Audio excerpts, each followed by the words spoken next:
Hello, je suis Géraldine Le Cygne, je suis coach vocal. Je travaille essentiellement sur Paris. J'ai commencé le coaching en 2012 et j'ai suivi une formation, la même formation que Carole Nakari, c'est-à-dire la formation à l'ERC, à l'école Richard Cross, dont je suis certifiée depuis 2017.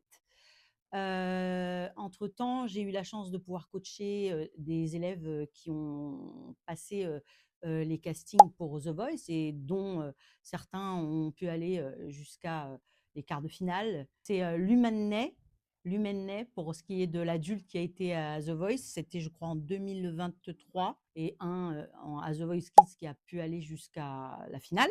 Et Ali à The Voice Kids qui était, je crois, en 2021. Moi, je travaille beaucoup, alors pas beaucoup avec les enfants, j'en ai deux que je coach en priorité, d'ailleurs qui vont participer au casting aujourd'hui de Carole, Happy Artist School. Je suis très heureuse d'être ici aujourd'hui et que, on espère on croise les doigts pour que les participants de Paris puissent savoir réussir à leur casting.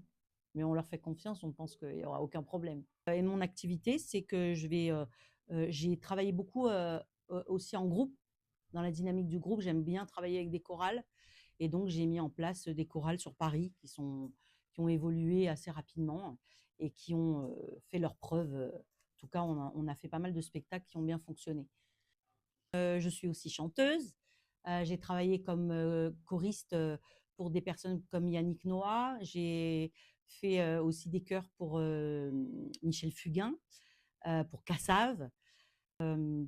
À l'époque, Alliance Ethnique, mais pour ça, c'est des groupes qui sont des années, on va dire, 2000. Donc, c'est un peu plus à l'ancienne et je ne sais pas si tout le monde se rappellera de ces groupes, mais bon.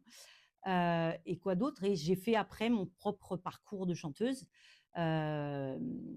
Et aujourd'hui, je me consacre essentiellement au coaching vocal. Voilà. La petite anecdote, c'est que j'ai fait le conservatoire en tant que chanteuse. J'ai voulu découvrir le chant lyrique. Et ce qui était très drôle, c'est que j'ai eu une prof qui me disait, qui me tapait sur les doigts en permanence parce qu'elle disait que je ne respectais pas le classique, je ne respectais pas les partitions et que finalement, il m'accusait de faire du jazz.